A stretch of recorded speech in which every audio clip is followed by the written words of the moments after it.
Ladies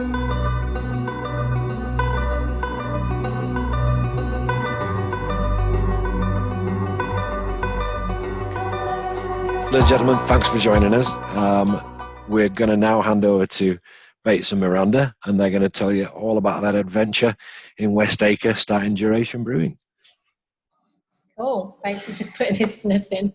Yeah, I'm Miranda and Bates here. I kind of, I can talk, what can I talk about? Bates can definitely talk about barrels and mixed ferm. I could talk to you about how we put a brewery in a converted priory. So wanting to do a farmhouse brewery, we thought, well, criteria should be A, be on a farm, B, have lots of produce and suppliers and agriculture all around us, and C, we thought it'd be really nice to have a beautiful place to do that in. If you're going to sort of take a leap of faith and leave the comfort of a very, small beer's bubble inside the city, why not do it full on? So we found a beautiful, this building that you can probably see in the background is a 16th century barn that they don't really know what it was built for, but they know it was built from the ruins of a 10th,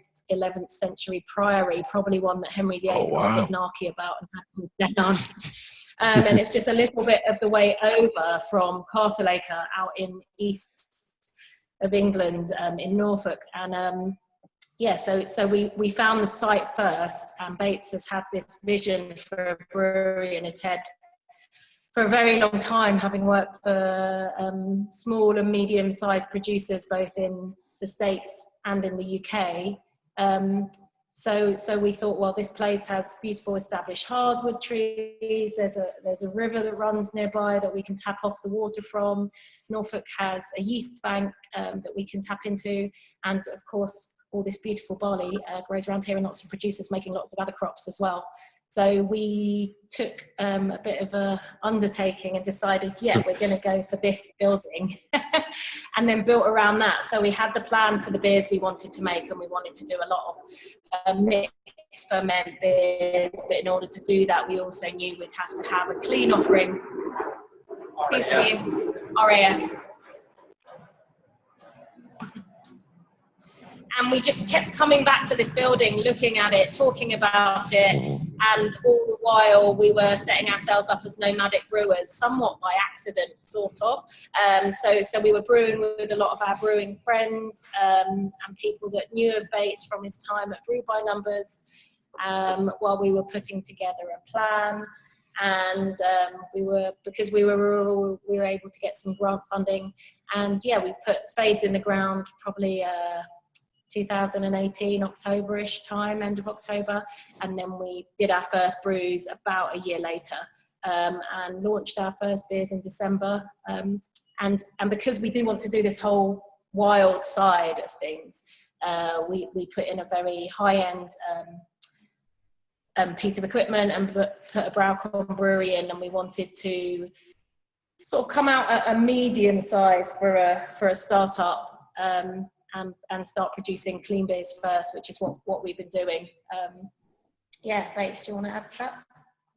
Yeah, so just the place is designed for efficiency and to make all of our clean, quicker beers as efficient and beautiful as we can, and then we just have it separated to where we can do all the work production on that side and then send it via the wall through pipe work, never to go to the other side again, because once it crosses that barrier, it's living over here, be bottled over here, all that sort of stuff. Yeah, so we essentially have this big stone barn, and to the left of that there's a smaller, maybe 125 square meters sort of old cart shed that we're in now. That's the wood side, and then we also have one other barn that's really just a shack, but it's a cover for a water treatment plant, so we sort of process the water both inbound and our effluent. And we've got a couple of other places to move into if we start expanding barrels and foeders and whatnot. We have pretty much a footprint set for the clean side and can grow to the maximum size we want on that side. So we started with three tanks in our cellar, about 100 hectolitres, but sort of tried as best we can to beef up the equipment. So, you know, double size steam gen and extra hot liquor capacity. And then, yeah, we have well, Germans would say it's a 2-vessel, wouldn't they? But a 3-vessel kit. Yeah. So we went for a German equipment, and the mash tun actually doubles as a boil kettle. The picture on the screen now is our Coolship, which we have used twice. Actually, lockdowns helped us push on with the wood division a bit more because everyone slowed production. So we thought, well, if we can go at a slower pace, why not make slow beer? Indeed, yeah, that's true. Yeah, I mean, I was going to ask a question about the Coolship. Do you kind of have to look at the weather and look at what the sort of nighttime temperature is going to be to ensure that you've cooled the work properly, or is that a factor? Yeah, you're basically looking for a window of about 7 to 8 hours cooling down. We actually have our Coolship in that picture. It's split because we can use it as 2 open top fermenters as well. So we can blank up the holes on the bottom. So we can have a 40 hectoliter capacity across 2 fermenters. So if we do something over here on this side that we co-pitch a saison with like a lactobacillus strain, we can open ferment it in there with a nice low osmotic pressure and then move it on to wood, or we can actually just ferment in there and then move it to our packaging stainless tank. So it can be actually quite a quick complex saison sort of thing. But on our first brew, which was sort of just in February, we aim to sort of brew into the evening so that we got the maximum chill time. You look for between about 0 to 5 degrees to where that room can open up and be about 5 to 8 degrees. Only do that a few various things, a bit of a wives' tale sort of thing of we always do it, but it's because it chills in that 6 to 8 hour window at that time. And you have a few things like acetobacter and a few unwantables and everything that you don't want in your sour beers that are a little less active sort of around that time. I actually like to push ideas of it because the whole thing is that you're just getting nothing but what's in the air. I take that with a grain of salt. I think that's a little bit of a bullshit sort of thing. Because you have these places like Cantillon that are sticking it into barrels that they've fermented in multiple times. So is it the Coolship that's doing it, or is it the barrels that they're sticking it in that's doing it? The Coolship's just doing nothing but cooling it down overnight. So once we have this stainless packaging tank, I'd like to run a Coolship brew into that and then put it into a sanitized stainless tank. So if it is solely what we get off of the air, then it should be fermenting inside there. If it's not, then I call bluff. Ever the scientist, that would be interesting. Disprove the magic. So on the couple of brews that you've done already, did you kind of get them under the microscope after a few days and see what was in there? We're going to take samples, and we have limited scope right now. We'll start expanding sort of our cellar stuff, but right now we just do basic cell counts for our clean beers and doing things like that. We'll need something agar plating, PCRs and stuff like that down the line, yes, we would like to have in-house, but we'll probably just take it off of our Foeders and barrels and get it plated up elsewhere that has more equipment capacity than what we have. Yeah, indeed, because this stuff isn't cheap. You're right enough. So. No, it's not. I guess that's one thing. We had a customer in Manchester, Mike, didn't we?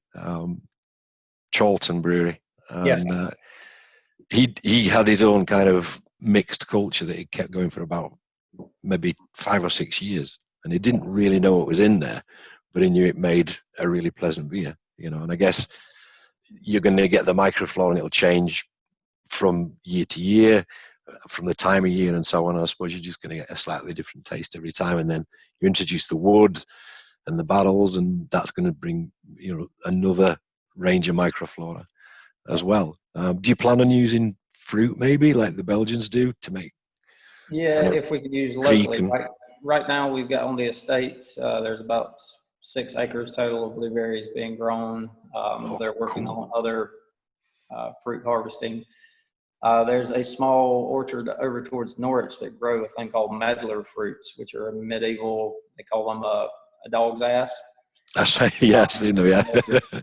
Really terrible and bitter whenever they're taken off, because they have to go through a process called bledding, which that's the reason they stop being grown, is because much like quinces, they have to be sat in darkness for like 2 months. So it's terrible to have harvest that then you have to sit on for 2 months. So how the cost of processing kills off so many quirky things. So yeah, I'm trying to get them, but right now they're just small orchard, and I'm wanting 200 or 300 kilos to put to a feeder or something like that, and that's a big dent. So it might not be this season because they've just picked in December, and they're just counting on becoming available in spring. Your bin there is for additions, isn't it? Yeah, on the picture. On the Coolship, that's more for hops. Oh, this one on the left. Yep. Yeah, basket. So we can use that as a whirlpool sort of thing. Addition within the Coolship and stuff, or dry hopping even there on an overtop if we wanted to. Very rudimentary, but that's Coolship. Yeah. Why didn't you talk about your Foeders? Yeah. Tell us about so we started out with three 20 heck horizontal Foeders from Foeder Crafters in the States. I went with them because I went and visited them a couple of years ago. Went to Side Projects Brewery and got insanely drunk with them and ran up like $700 bar tab because they were their first customers. So they were like, "Oh, whatever you want to drink, let's get drinking." And then ended up crashing with one of them because I had to drive back, and I can't drive back now. So I crashed with one of them, and I just met them. So they're like two of the nicest guys and stuff. And then just seeing the quality of their work, because the guy who makes them, Matt, he is a former master carpenter that used to do loads and loads of really high-end furniture, and then got into seeing a niche within making specific made foeders for brewing. So they allow us to have things like drop bottom ports, open ports on top for fruiting or dry hopping additions. They're so well made they can hold about a bar pressure. So theoretically, you could even pop the bottle off them if you wanted to. When you go up close, each one of the staves on the edge of the stave has got tiny little teeth that create sort of a dovetail lock, stave to stave, so that even when fermentation is happening, they'll expand and lock. They can contract and lock. And even to the bands of metal that they put around, they're 5% nickel, so that they can move with it. Yeah, it has cooling plates inside of them as well. So as we run these first through, I'd like to start toying around with some like wood aged lagers and being able to lager there and keep it. Cool. That'd be really interesting. Yeah. Yeah.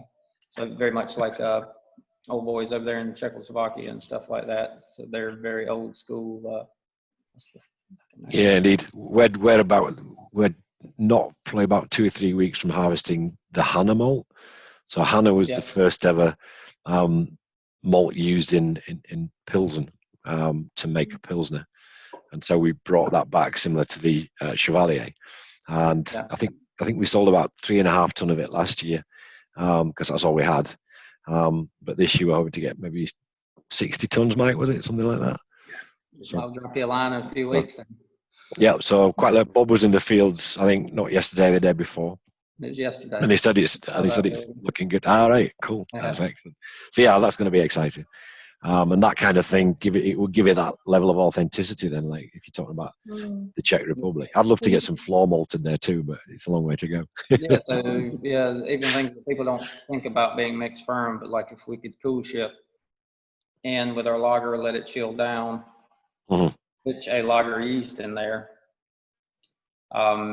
This is all on theory. Maybe if we could get about a week's worth of time that it stayed 5 to 10 degrees, and we can actually close off our Coolship room, open those windows, and keep that room about that same temperature. Yep. And open top for a minute, and then move it over to wood and let it go through its lagering phase after its diacetyl rest and everything. And I've also toyed around with the idea of I've left the Coolship with a gap to it to where we might jacket it later and run cooling jacket around it. But I have to save up my pocket change for that. So indeed, that's great though. It's good that you're kind of pushing boundaries. So are the Foeders all the same wood, or are they different woods? They're all New American white oak. They're just all treated slightly differently. One of them is a very, very heavy stain with no toast whatsoever. One of them is a very heavy stain with light toast. And then one of them was no stain whatsoever with a very, very heavy char. So a big bourbon barrel, essentially. And that's where our Belgian stout is resting at the moment in it. Interesting. Figure that for like wood characteristics and everything. The two that are heavy steam, one light toast, one not light toast, those are going to eventually become slightly more neutral.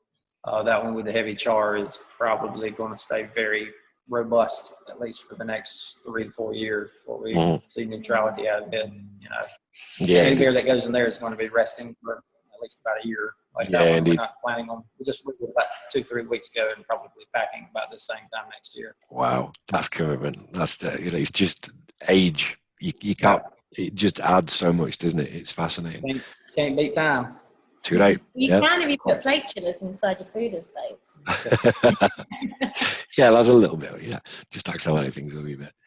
I mean, I guess one of the things, a big question for me, having spent a bit of time in Bellevue Brewery, in Belgium a while ago when I worked over there, will you clean them? Because the ones there were just, as a brewer had been used to walking around stainless steel breweries, I was horrified by what was dripping off these things.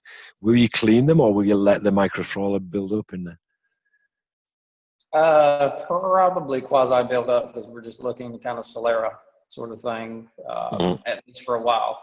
It might be at least, 4, 5, 6 beers, turn through it, and then we open the manway, inspect it. Maybe a stave needs to be shaved down. But probably nothing more than 85, 90 degree water sort of cleaning it. Once we do that, we might run like a distillate alcohol through it, just to kind of scrub that surface. But probably as far as like running caustic through it or taking them off and rebuilding the staves and shaving them and doing all that, not so much unless they show wear and tear. But with the sort of laser etched staves and everything like that, I don't think we're going to see much. Indeed, they sound very well built. Yeah, seeping out or any leakage or anything. As long as we're filling them, as soon as they're unfilled, if it's going to sit for a little bit, we fill it with 85, 90 degree water, maybe a little bit of citric acid. And then have a beer in it right after. Yeah, that's the best way, because like then obviously the staves will start to contract and but same keep the deal. seal. I try to treat our mixed firm with the same regards I treat our clean stuff. I've never been the type that's just like throw shit against the wall and see how it sticks sort of thing. We bring them in with a blanket of CO2 on top of it as it's coming in, purge the Foeders. We usually try to get it in there where we still have a little bit of activity, so it's building its own CO2 blanket. We arm them off into parasitic buckets. I'm trying to let the beer and the microbes and everything shine through it rather than just willy-nilly kind of come what may sort of thing. So I don't treat it with any more disregard just because it's mixed firm or anything. Yeah. Like you say, then like you've got a degree of control, because like you say, you want to avoid things like acetobacter and any of those that aren't particularly pleasant in flavour. You don't mind a bit of lactic sourness, but if you start to get acetic. When we went with horizontals, because more studies show that lower oxygen headspace there, you have a lot less chance of the aceto taking hold. So that's why you have a lot of things like Rodenbach. All of theirs are uprights, and you got a very large surface area. So that's why they have that little acetic. Indeed, the Rodenbach does have that little tang, doesn't it? Yeah. And they've just found that it is the lower amount of oxygen headspace you can have, less likely, but then it's also most of our stuff going in there is very active fermentation and very dominant culture. And then we're pitching things very specific. So we know kind of the characteristics. They like low oxygen ingress, high oxygen ingress. Then they're going to be different things. We don't pitch, when we're trying to build our house culture, we don't pitch Brett strains that are very stressed by low oxygen environments, because obviously they're going in on top of CO2. They're going into a fermented beer. We don't want to get pitching something in there. It stresses out and becomes that very capric, goaty really not the flavor profile we're going for. Indeed, yeah, because I think that does change over the years, I'm sure, but Mhm. yeah, Yeah, but yeah, that's the. I mean, you cannot using the process. You can kind of modify the flavors quite a bit. I was going to ask you about that because I think certain cereals will bring different microflora, and they'll bring obviously different flavors. So if you think like rye, or maybe we've just torrefied some buckwheat, and buckwheat is quite an interesting because that's got a lot of caprolate in it anyway, and that can actually kind of build on that funky flavor that some people might be looking for, let's say in a saison. Have you had any thoughts about the grist and how you put that together when you're doing one of these beers? Yeah, very much so. It's actually funny that you mentioned buckwheat because I've always wanted to toy around with it a bit more. But the last time I used I brewed a beer with the Mullen, and we used raw buckwheat, and I jammed up every pipe in the whole place. I can imagine, yeah. You definitely had breweries and messing out, didn't you? But if you can have a torrefied one, then that's great. It's pretty gelatinized. Yep. You won't have that problem. He was messing about with spores last week. But yeah, I would love to start messing around with those sorts of things. That's why typically we choose things that are, if they're going to Foeders, typically if it's destined for there, it's something that's high adjunct. We'll mash hot. We'll do low mashes. That's getting the whole turbid mash sort of thing, and that's once more something I'd like to either prove or dispel because it's a pain in the ass to go through. If it ends up not doing anything and you can just mash it 74 degrees and get the same thing, then that seems a lot easier to me. Yep. But yeah, I'd love to play around, especially an ideal goal working with y'all would be if down the line we got, say, 20 hectoliters worth of 500 liter barrels and stuff like that we could put a single brew into. And if we got malt off the estate here, got it floor malted, and then put it into there, I mean, that's as estate as you can be. Sort of Indeed, thing. that would be fabulous. And that's that's certainly an option, as you know. That's something we can do. We can do as little as kind of 6 tons. Yeah. And then you don't necessarily have to take all that. We can sell that elsewhere too. We're doing a similar thing. I think the Barsham estate are planning to harvest, will it be not next week, the week after? And we're going to take the first cut of their Maris Otter and put it through the pilot plant and produce 6 tons for them. So it's all possible. It's going to be quite exciting to do that. So that's interesting. So any other, like from a cereal perspective, we get asked about spelt quite a lot. We had the option to buy some bare barley a little while ago. I think that's gone now, but we have got an option to get that. So that's a kind of similar kind of ancient cereal. Do you think these things could be interesting? Some Erger or something like that. Yeah, indeed. That would be interesting. The other thing we're talking about at the moment, which we don't really know how it'll malt, is Triticale. I think that's how you say it, which is a rye wheat hybrid, I believe. So that could be interesting from a flavor. Deal with any sort of land race sort of stuff? Like, say, if you see something in the field and it's growing above everything else, try to isolate it and try to see if there's something that's just made its way in there, sort of thing. Because I know in South Carolina we have guys like Anson Mills and Geechee Boy and all that, and they actually promote a lot of their land race stuff because they find that it's something that's came in there and it's hybridized and it's hybrid vigor onto its own. And so they've isolated a lot of strains of malt, or not malts in their case, but rices and cereals and stuff like that. That's cool. Yeah, I mean, we work quite closely with the John Innes Centre down in Norwich, and they're working on sort of improving barley varieties all the time. And I imagine they will watch out for these things and then cross them if they've got good potential and so on. And obviously we've got the heritage program anyway.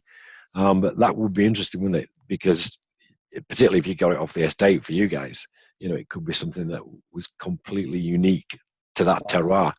And that's the interesting thing for me with all this mixed firm thing is it's terroir. It's the essence of where you guys are, or anyone else who wants to start getting involved in these things. It's really interesting. That's a huge thing for me. Is it's nice to see people like yourselves often breeding things for flavor and uniqueness rather than hectare and stock varieties that are very strong, you know, and things like that. And I understand you have to do that from a commercial standpoint to a degree, but if 10% of your stuff was interesting in heirloom varieties and hybrid varieties and doing stuff like that, then I think it would really increase things that you learn about it, and probably have the demand from people such as ourselves, not just here in the UK and worldwide, because obviously everybody looks to the UK as one of the predominant barley producers in the world. Knowing from my time brewing in the States, quite often it was English malts that we were using. That was before the time of Montana and South Dakota and all that. Minnesota starting and seeing that it could be a viable thing there. So it's really there's a track record for it, and like you say, I mean, and we do have a big customer base in the US anyway, as you say. So, and I think there's a lot of people from the US joined today to have a listen to what you've got to say. So, it doesn't look like we've got Alex at the moment. Mike's gone. Have you been speaking to him, Mike? We're just trying to get him on. He's just trying to join now. So if you just give us a couple of minutes, apparently he's on a webinar, but don't think it's this one just yet.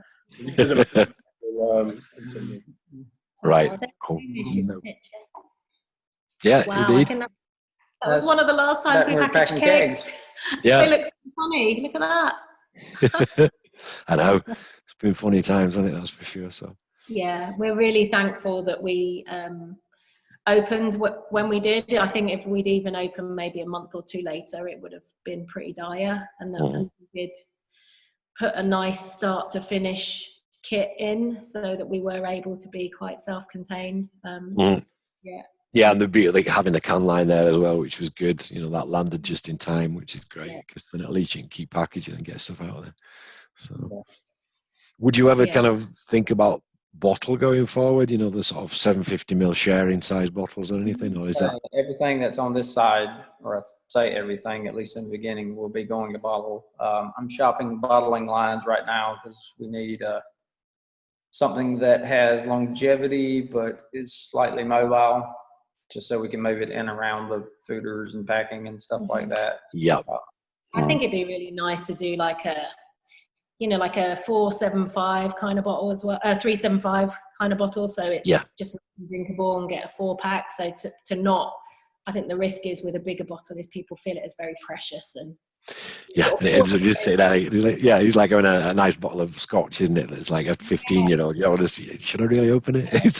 But with beer, that's the beauty of beer. You just want to drink it and enjoy it. And then other things as we kind of develop and knowing what's in our culture or knowing what's in specific cultures of like some of those fast-ish saisons that we might open ferment or something.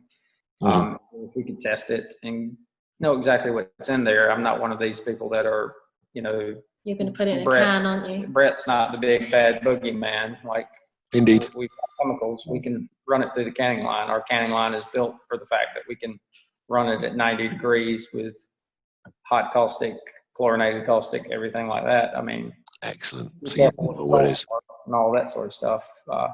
What those type beers that we might put into cans, though, would probably not be going through a re-ferment. We'd probably take it into a stainless tank, top pressure, ferment it there, know our yeast count, know everything's out of it, and then put it in cans so we know it would be stable. Yeah. We've been trying to go through the re-fermentation that would be with bottle and everything. Because re-fermentation in the can is just too finger in the air. Indeed, it's a risk, isn't it? And if you were serving at point of origin, maybe, but if it's going out to a supply chain as well. Yeah. I mean, I don't know that we'd put like spontaneous 3-year stuff into cans, obviously, but like I say, if it's something like a mixed culture saison that's got a little tartness and it's been co-fermented, it's essentially how they make Prosecco, and that's how Prosecco was. All right. Okay. It's fermented in the tank, and it's carbonated naturally in the tank rather than in the packaging, so they don't have to go through all that bullshit champenoise and degorging and all that sort of stuff. We can cut out this and just do it in a 20 hectoliter tank and do it at a lot more efficient rate. So the French kind of snub their nose at the Italian Prosecco for that, but I thought that's pretty smart. Yeah, indeed. Yeah, it makes a lot of sense. At the end of the day, as long as you're getting the flavour there, it doesn't really make a lot of difference. So, excellent. So, I was just thinking if I've got any other questions from a fermentation point of view. You've talked about brewing, which is good. I think that was it, actually, from that perspective. Yeah, but I mean, our ultimate goal is with this sort of mixed firm stuff. It's all about sort of time and being very selective of what we want it to taste like. Most of the stuff that's coming out of this bottle, it's not going to be 15%, 20 Play-Doh stouts, because that's just killing an ant with a hammer. I don't understand why you're going through all of that time when you're putting out sugar water and you're using all of these barrels and everything that have so much characteristic in them. Most of ours will be in that range of 4 to 6%, maybe even smaller. And it'll be about the nuance of the grain, the yeast, the terroir, all of those things that took and time, rather than it is we're just slapping this thing in a barrel to put the name Islay on the side of it, or Willet, or anything like that. You know, it's complex, the whole component. Yeah, from the little bit I know about it, I know that sometimes you'll kind of, particularly if you're in the battles, you'll kind of select a blend to go to final pack. Would that be something you'll be building up over time? Yeah, and even in Foeders. And the reason I really nothing with Foeders, I just don't like dealing with barrels, because it's, you know, at best a 500 liter a pop. You can get some 750s, but most of them are Bordeaux's and Burgundy barrels that are 225 liters or so. You have to rack them out of there. That's oxygen ingress. Dangerous, because if you're racking 20 hectoliters worth of barrels, you're eventually pushing into that 20 hectoliter bottling, and that barrel can explode. Good point, actually. Yeah. Yeah, they're a pain to move around, to have on racks and do all of that. So mainly I like messing around with Foeders because it's like fermenting in a stainless tank, just in wood. You know, we have it all in one go. We can control it exactly how we want it. That's not to say if we got hold of some choice barrels and stuff like that, then that would be something that would be willing to dictate the time. Really like Yeah, that you can blend in. But an interesting discussion a couple of weeks ago. These Foeders are 20 heck. That's not to say we're going to package all 20 heck of it. We might just decide 10 heck of it worth going in 10 heck of the other one, or we might just package that 10 heck with something fresh out of the brew house and let it re-ferment and then, you know, put back in on top of that Foeder. So we're just using it the same way. It's just it's just like you say, it's less hassle at the end of the day. That's a good point. That's really interesting, for sure. So we've got a question from Theo. Have you had any instances of THP production in your mixed firm beers? Any tips? Well, there's a little bit of that's kind of an unknown, and a lot of resources and doing a lot of research on it. Not myself, but reading a lot of papers, and it's kind of I don't know, it's one of those still mysteries out there. They think it's mainly to do with pH and oxygen ingress, because they're noticing a lot of natural wines and stuff like that that are a little less fastidious, shall we say, on bottling, packaging, oxygen uptake, and all of that stuff. Right. It's almost invariably you see it in kettle sours if somebody's souring in a kettle with no way of putting a CO2 blanket. So it's something that's dealing with that pH and that oxygen. And then also introducing Brett into it. If you give Brett enough time, it'll break down THP unless it's in just insane amounts. And then if it's in insane amounts, you might as well dump it because even Brett's not really going to break it down. And THP is a weird one too, because in minuscule amounts, you cannot pick it up on the nose, but it's actually when you drink it, pH of your mouth changes it and you can instantly taste that crackery kind of taste. All right. I didn't realize that. But all the research pretty much right now is pointing towards keep your oxygen low and keep your pH kind of 4.5, 4.6 or below as you're going. It's not very we should hope to do anyway in a beer, wouldn't you? So yeah. Anshu Kumar has asked a question: can you barrel age all styles of beer, or is it limited to some specific styles?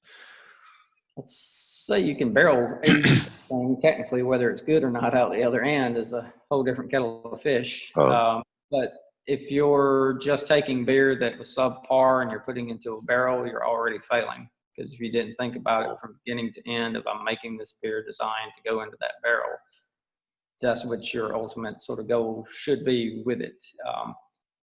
It's not a Band-Aid. It's not a cure-all. It's not going to take a beer that you wouldn't want to bottle and drink fresh and then suddenly uplift it into this magnificent sort of thing. So, yeah. So it goes back to that point you made about like having big, heavy beers with lots of specialty malts, and you're kind of losing that nuance, those subtle flavors that you get from this type of process as well. Yeah. So, Mike, have we had any luck getting a hold of Alex? No, we've not. No, apparently he's trying to join, but don't seem to get hold of him. He's probably like, I've got something to say. Oh. Yeah, so you say that going, oh no, he's listening, but he can't speak. He seemed to be in a very nice part of the world yesterday when we spoke to him, but yeah. Yeah, indeed. Yeah, he had some. It looked fabulous, the place they were going. So you were in in the cognac region, wasn't it, yesterday? So okay, so thank you for that. That's been really interesting. Sorry, Carl. I think we answered there was a question come through on cleaning. We answered that, didn't we? We did. Yeah, we covered that off. Yeah. I mean, but the thing is messing around with this sort of beer is ask me 2 years from now and it'll be maybe different answers. Indeed. Yeah. It's a shot in the dark in some ways, isn't it? I think we should do that, actually. Let's stick a date in the diary. Yeah, you're messing around with your culture and your styles and your variations. You're going to be unique wherever you're at. And we might find other things work better for us. Yeah. Ask 10 chefs a recipe and you're going to get 10 different answers. Yeah. Yeah, that's very true. And again, depending where they are and where they're buying their produce from, it all kind of affects things, doesn't it? Yeah, for sure. I was going to say earlier, we had a webinar a couple of weeks ago talking about specialty malts in distilling. And we've got a PhD student working in Heriot-Watt University trying to understand this from a scientific perspective. But one of the speakers from Holyrood Distillery is making a spirit or a wash and then distilling that with like 30% chocolate malt, which was, for me, was incredible. But this kind of comes across in this spirit, and he'll use a small amount of that to blend in to give flavor and color to different styles that he's going to try and create from a craft distilling perspective. And I guess that's what you were saying. If you get a particularly good barrel that's going to give you lots of flavor and impact, and then blend that into something from the Foeders, then that's probably going to lift or just give different characteristics. Yeah. So yeah, that's more likely of how I would use barrels is if we have, a few dozen of them, I'd probably take 2 or 3 and mix it with the base because then that's just giving that little spice to it. That's really adding that depth or that high note sort of through the beer and stuff. And as you say, playing around with malts would be the next sort of step. And I'm amazed distillers don't really do that instead of just using a basic neutral 2-row barley and just kind of accepting that. Well, I mean, what would happen if we mixed in a bit of chocolate malts or patent or Yeah, indeed. Yeah, and just see what happened. And as I say, it's something that's little understood at the moment. But the early evidence is showing that it does come right through into the spirit. Obviously, it's not dark in colour. It's still clear liquid, but as it comes off the still, it is actually making a difference. And they found that a couple of the people have used maybe Chevalier or Plumage Archer barleys, the heritage barleys that seem to have much more flavour than the modern varieties, and that kind of comes through as well.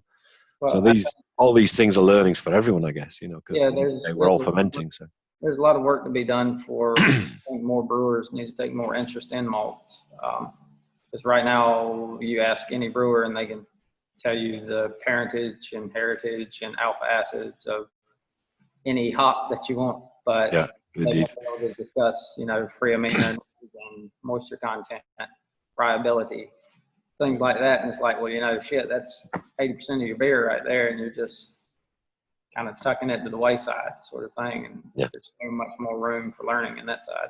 Yeah, and that's what we're hoping, through doing these things. But it's great, to hear you say that. That's really good. Yeah. So, okay, it don't like Alex is going to be able to join us this time. One more question, Carl, that's just come in. Yeah, sure. It's from Ken, and are you looking for wood flavours like spice, vanilla, chocolate, in addition to the microflora mix? Good question. Yeah, definitely. That's kind of why we picked these 3 Foeders, because this is a broad range of what they do for making it. It's basically from the lowest end to the highest end that they make. And then the next orders that we make, we're probably going to lean more towards 3 more that are the heavy steam light toast, because it makes a really good wood flavor, but it would make a really good base where you can have that heavy toast, you can have that heavy char, and then you're just kind of mixing those in bit by bit, and then have one that's kind of your base line.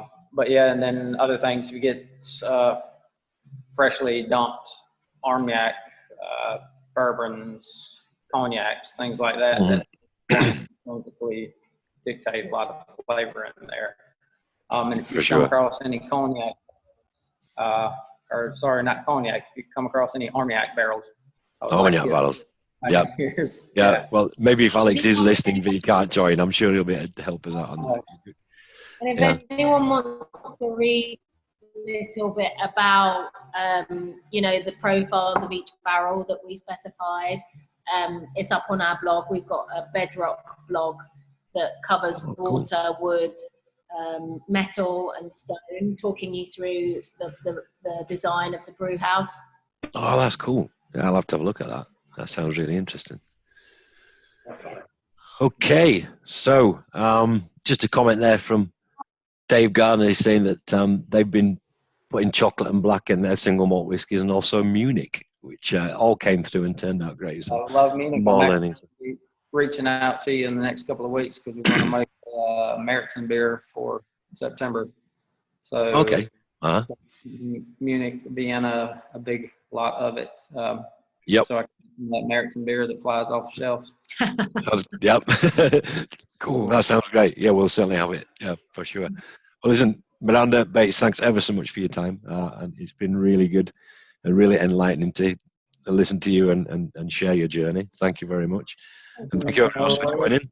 Apologies for Alex not making it. Let's hope that we can do that another time, and maybe I'll get back together get back soon. So thank you very much.